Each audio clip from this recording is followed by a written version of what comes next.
Alright guys, welcome back to Strong Successful Male. So for today, I'm going to go over an article titled, What Bad Boys Know That Nice Guys Don't. And guys, this is truly a subject that definitely puzzles a lot of guys, especially younger guys that haven't had the life experience a lot of the older guys have, and they really don't get the whole concept of the nice guy and the bad boy and all that. And there's definitely a serious confusion when it comes to both those terms, okay?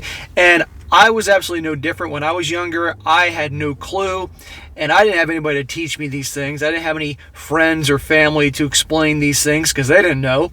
And certainly back then, there was no YouTube or anything like that, right? And no guy obviously wants to go buy, no teenage guy in high school or college actually wants to go to the bookstore and buy books on these subjects because of our gigantic male pride. But this article does a really good job of breaking it down in terms of both describing the bad boy, the nice guy, lots of scenarios, how both would react in a situation with regards to women, things like that. And it could really help clear up some questions I know a lot of you guys have. I mean, I definitely get emails about this type of things a lot. I see questions in the comment sections about this because guys are confused. And I did a video about this back in the early part of the summer that I really helped, I know, some people out, but it's been a long time since I've done the video, and I've gotten a ton of new people since then, so I thought it was a good idea to find a good article explaining these things and going into it. But real quick, guys, in my own words, a lot of guys, like I said, are confused what it means to be considered to be a nice guy from the perspective of a woman. Because from your typical guy, in our views, we think it's just like a friendly guy. You know, John's a nice guy, Matt's a nice guy, an easy guy to be around, friendly, that type of guy.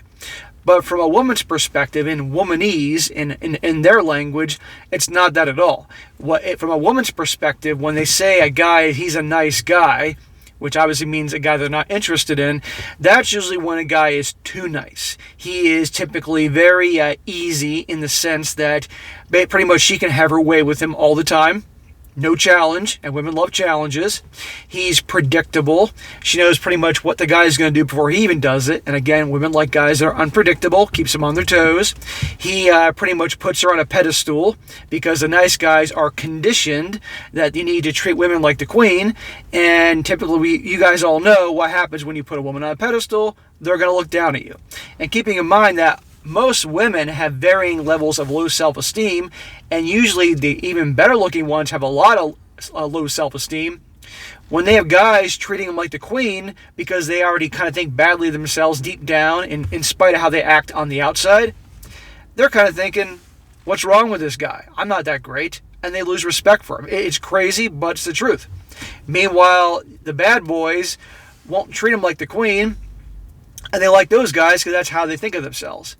Other qualities of the nice guys always put themselves last. Always. You know, everybody else's needs is before them. Just generally a weaker type of guy. And it turns women off. And it's no wonder that the old saying, nice guys finish last and things like that.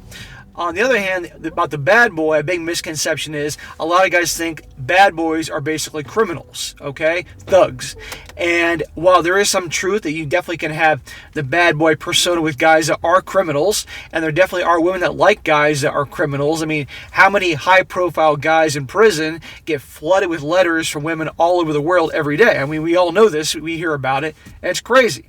But for bad boys, it's pretty much doing the opposite of what the nice guy does. And you can have a guy that has a bad boy persona in the eyes of women that is actually probably never been arrested in his life or never even got a speeding ticket, okay? But he has these characteristics. So again, I'm going to go into this article, guys, explains it better, okay?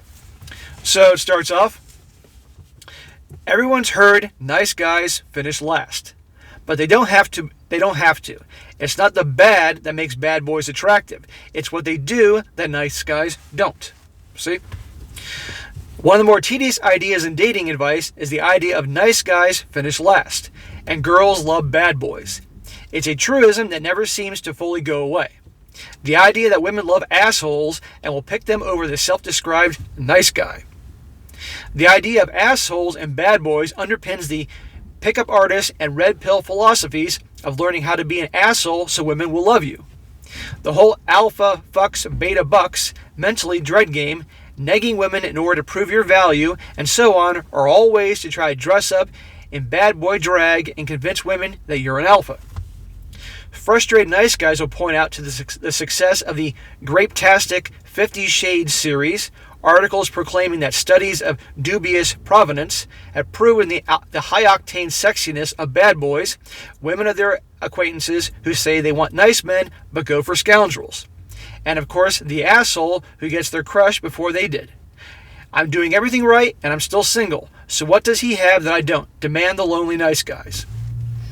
And this sound familiar, guys? I mean, if you're being truly honest with yourselves, because I know a lot of guys out there, most guys out there are, in varying levels, kind of like the nice guys, but they have the good trait, the helpful traits that bad boys have deep down. They just need to let it out and understand some of these things. But what the guy's talking about right here, these are things I used to think and wonder when I was younger. But the key to attraction isn't about treating women like shit. It's about understanding the underpinnings of why women seem to go for the bad boys, even when they say they want someone nice. How many times have you guys heard that? One of the biggest mistakes people make is assuming that it's asshole behavior that makes bad boys appealing. Despite what Rush Weiss and his compatriots may tell you, women aren't looking for a partner who will gaslight them, neglect them, and generally treat them like shit. Rating high in the dark triad of personality traits doesn't magically make you look like a clone of Stephen Amell, who also smells like freshly baked cookies. Now, to be fair, it is an understandable mistake to make. Guys who are frustrated by their lack of dating success often look to some singular cause of their failure, especially when it feels as though they've been following the path that society and pop culture has told them to follow. In other words, movie and TV and music tells all the guys to be nice, to treat the girl like the queen, to put her on the pedestal, all these things, and guess what? It never works. Chase after them, profess your love, doesn't work. However, in trying to reduce their lack into a single cause, women like assholes, not nice guys. They end up missing the forest for the trees. It ends up being a case of the illusion of validity, assuming that they've correctly understood why women seem to like douchebags and sticking to that interpretation no matter what. All other evidence gets folded into the idea regardless of whether it actually works or not. Take the stratospheric sales of the 50 Shades series. Men committed to the idea that women want assholes who will point to Anastasia Steele as proof. That women want to be dominated by alphas. After all, look at how many women of the screaming guys sweats over Christian Grey and his vloggers. Of course, for this to work, one has to ignore that what works as a fantasy isn't necessarily something you would want to do in the real world. Horror movie fans aren't secretly hoping to be eviscerated by Jason or impregnated by a face hugger after all. Yeah, I mean, the idea is that basically, now he's mentioned here about the dominant alphas. Guess what? Feminine women like guys that take charge and have dominant alpha traits. But there's taking charge and being a leader and being strong as a man and being a rock and all that. And then there's also actually being abusive in a domineering, negative way. Now, don't get me wrong. There are some women that like that. Okay, don't get me wrong. But the majority want a guy that simply is just strong, a leader, take charge, masculine. Okay, that's the alpha that they want. Okay, but a lot of them mistaken the asshole, the abusive guy for that, because a lot of guys that are good guys just don't have those traits because, again, they're influenced by TV and movies to be that nice guy to put him on the pedestal. It goes on. Nor is it a case that asshole behavior triggers evo-psych mating instincts in women. In fact, altruistic behavior is much more stressful or much more successful as a mating strategy. Pro-social behavior benefits the group overall. While some aspects of the dark triad help with initial impression, the advantages disappear with familiarity and become a net negative. Instead, what makes bad boys more attractive is the behavior that tends to exist alongside with more negative traits. It's not the asshole behavior that makes bad boys attractive, it's what they do that nice guys don't. For example, I know that part dragged, guys, but now we're getting into the meat and potatoes of this article. For example, make your move. Stop me if you've heard this one before. A shy, nice guy has a crush on an attractive woman. He spends weeks trying to tell if she likes him back. Then, after days of building up his courage, he finally makes his move. That, of course, is when he discovers that she's dating someone else. This story is so common that it's actually the secret origin of half the most notorious PUAs on the net. It's a variation of the same story. While they were waiting for the right moment, someone else swooped in and snatched their crush out from underneath them. And of course, this just means that they themselves decided to treat women with disrespect because, hey, asshole's right. Ironically enough, this can often result in more dating success. Not, excuse me, guys. Not, mind you, because being an asshole is attractive, but because they didn't hesitate. So in that situation, that your typical nice guy likes a woman, he's attracted to her, and he just waits and waits and waits and waits to ask her out, waiting for that perfect moment. The crap you see on TV, afraid that she'll turn him down. A guy with confidence, the bad boy, or just simply a guy that has his shit together who's, a masculine guy, he'll just ask her out. Okay, instead of waiting months on end, which a lot of nice guys will do. Nice guys dither, nice guys hesitate. Bad boys or successful guys go for what they want. They don't mess around. And if she turns them down, so what? There's plenty of other women out there. But they don't spend all this time wondering about it. And believe me, a woman can tell if you like her, and she can tell, obviously, it's going to turn her off if she knows you like her, and you're just poking around waiting, and you finally ask her out. That shows lack of confidence. Meanwhile, a guy that she may think is not too bad, but he goes for what he wants, that could actually turn her on more and like him more because he had the balls to ask her out and be direct. But that's the one clear area that nice guys always screw up. Goes on. The problem for so many nice guys, and nice guys for that matter, is they are afraid of rejection. They refuse to make an approach unless they are 110% sure they'll succeed. They will dress it up as any number of excuses. They want to wait until the moment's right. They don't want to make it weird. But when it comes down to the same problem, they don't want to take the risk of getting hurt. As a result, they freeze themselves in place. They dither and wait. Shy guys will convince themselves of the nobility of loving from afar. Nice guys will spend time trying to collect friend tokens in order to pay for the platonic best friend backdoor gambit. It's just what I said. Nice guys will wait forever and ever and ever. And that's what happens because they're timid, they dither, they're shy. You can see on TV how women are like, oh, the shy guy and all that, but that doesn't turn them on. No way. Meanwhile, some asshole whose interest starts at her cleavage and ends at her crotch rolls up on her. And while the asshole may not be as good a match for her as the dodged nice guy, he still is the one who actually asked. See what I'm talking about? Because he wasn't worried about making it awkward or whether or not she'd want to be friends afterwards. He felt confident enough to actually ask her out. Guys, always go for what you want. They turn you down, who cares?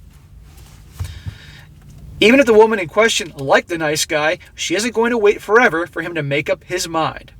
If you like someone, then you want to be the guy who actually makes his move. The asshole may not like her as much, but he actually took his shot. The nice guy doesn't get a chance because, frankly, he never gets in the game in the first place. Remember, he who hesitates loses out. Dead on. So guys, those of you that date and do relationships and pick up and all that, you're talking to a girl, or talking to a woman, and you seem to have some chemistry, and you want to date her, you want to ask her out, ask her. Ask her for a number. Ask her when is she free to meet up for drinks, whatever happens to be. Don't screw around. Don't poke around. Don't wait till the next day or the next week for that magical moment. That's bullshit. And she's going to tell, and it's going to turn her off. They don't have the balls to do it. So fucking do it.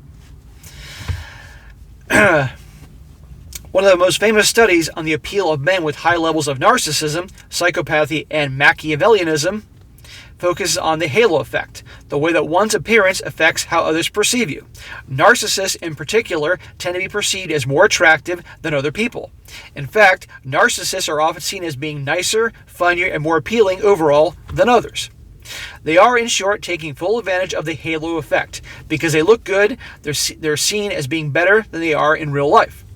To some, this seems like yet another unfair advantage, something that dark triad men that leaves nice guys in the lurch.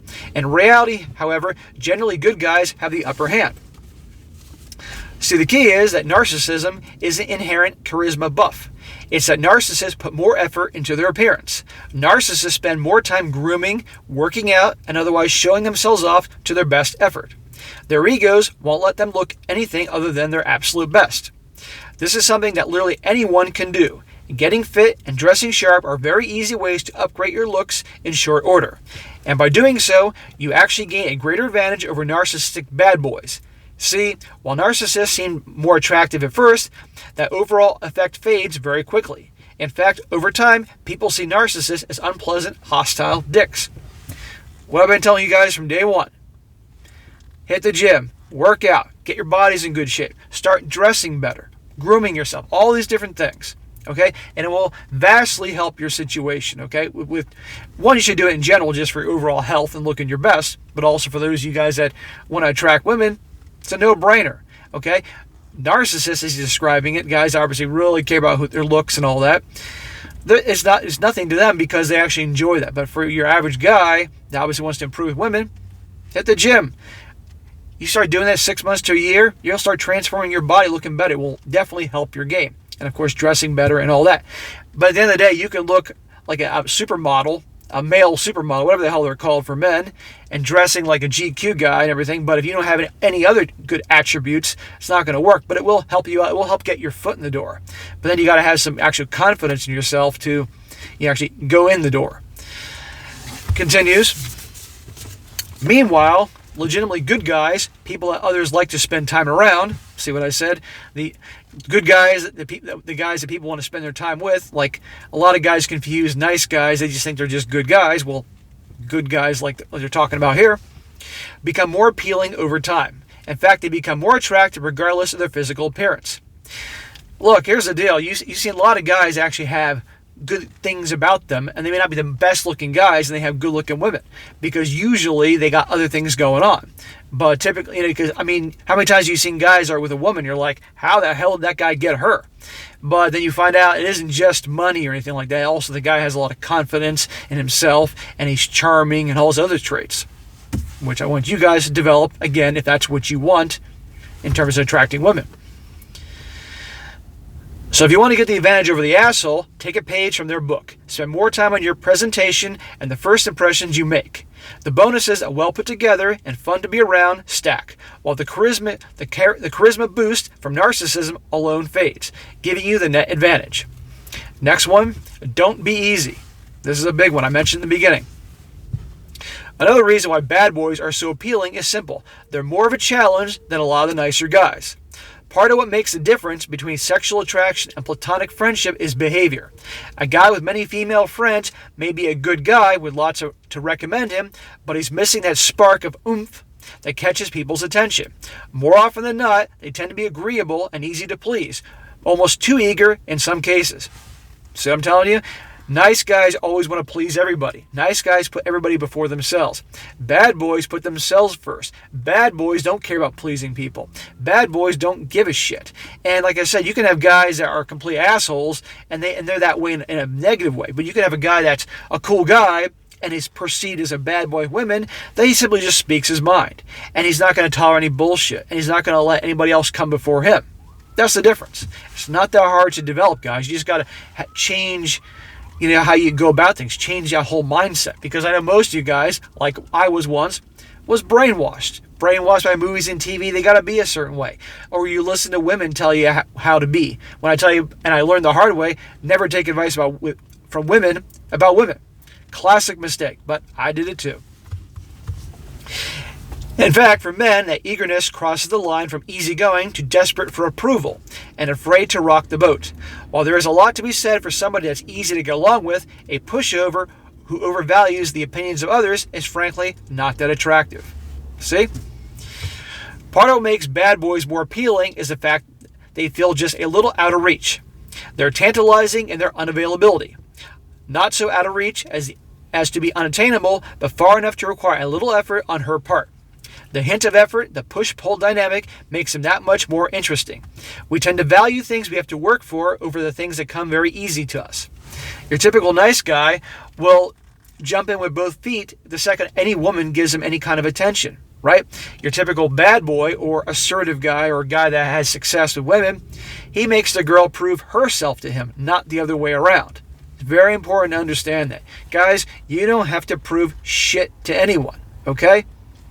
Start doing that, you'll be amazed at the type of huge difference it's going to have in your life on all levels, but especially with dating and with women. Of course, as with all aspects, it's very easy to go too far. Part of how pickup artists try to maintain a woman's interest is through force, scarcity, and manipulation. Negging, for example, is supposed to be part of how they show they're no pushover, and in doing so, make her crave his approval.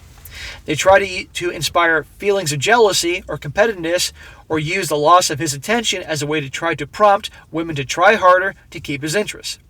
Going cold or trying to play the she can fix him narrative are other ways that assholes go from not being easy to being manipulative pricks.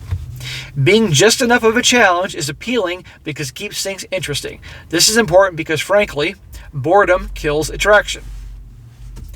So, women talk all the time they love guys that are a challenge because challenges to them are fun.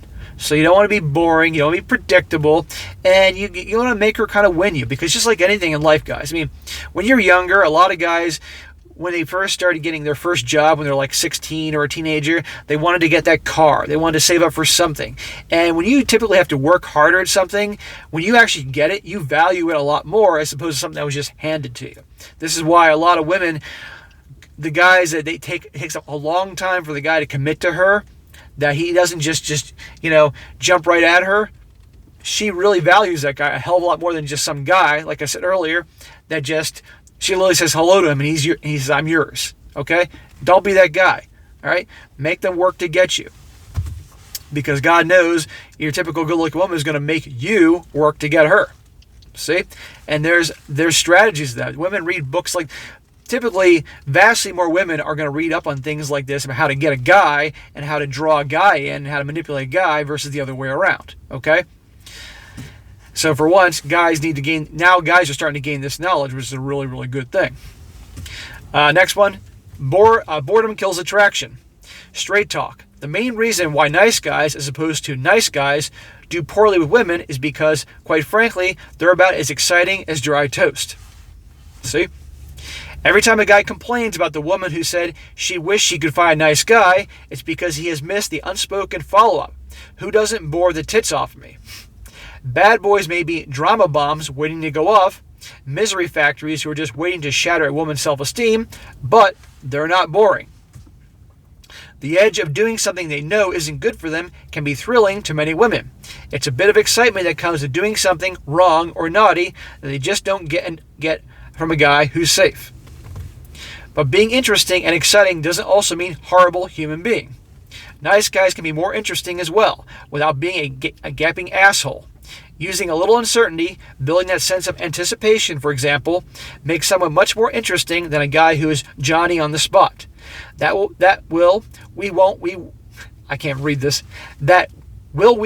we spark, and the tension between desire and release can be absolutely delicious. Dead on. So, can going out of your way to lead an interesting lifestyle? Part of the reason why the bad boy image seems to have coalesced around a James Dean manic of rebellion is because of what it represents: a shock to the system, someone who stands out the social norms. There's something new and different, and that novelty is incredibly attractive. Don't get me wrong, this doesn't mean you need to invest in leathers and a panhandled Harley to be more attractive. What it does mean, though, is that you need to be interesting. Dating someone new should be an adventure. That adventure may be a life with fewer attachments and travel. It may mean taking more risks with your career. What it shouldn't be is dull. Being nice doesn't mean you finish last. Women don't like bad boys. They do like what bad boys do. Take a page from their book, and women will wonder why they never realized just how fun a nice guy can be. Well, that last paragraph is a bit much there, but the point is that you don't need to act like an asshole. You don't need to be a criminal for women to have traits that women find very attractive that a bad boy does. That's what it's trying to say. And although this article didn't cover everything, it did a very good job explaining, in my opinion, explaining a lot of emphasis. But the bottom line, guys, is, as I've said before, and I know this is a long video, simply, if you want to start having those qualities to help your game, because I know a lot of guys follow me here that want help in that department, simply start putting your wants and your needs first. Stop putting the women on the pedestal. Stop being so easy for them to get. Make them work to get you a bit. Start, obviously, like I said before, working out in the gym, getting your bodies in good shape. That will help you big time. Dressing better, all that, okay? Women like guys that obviously look good. But remember, looking good, having a great body, that will get your foot in the door. But it's all the other things that are going to let you actually go in and get her and keep her. Now, and as for the whole like being mysterious and a challenge and all that, again, it's just simply just being interesting, having an interesting lifestyle, having a lot of things that you do, and just being different, but being yourself. And obviously being not afraid to speak your mind and your truth and who you are. Again, a lot of nice guys, they'll say what they think people want to hear because they don't want them to disapprove of them or anything like that. Nice guys are approval seeking. Don't be approval seeking, okay? So, all right, guys, that's it for today. Be sure to comment down below. Let me know what you think about this. And be sure to like the video, share it with your friends, and subscribe. And I'll catch you next time.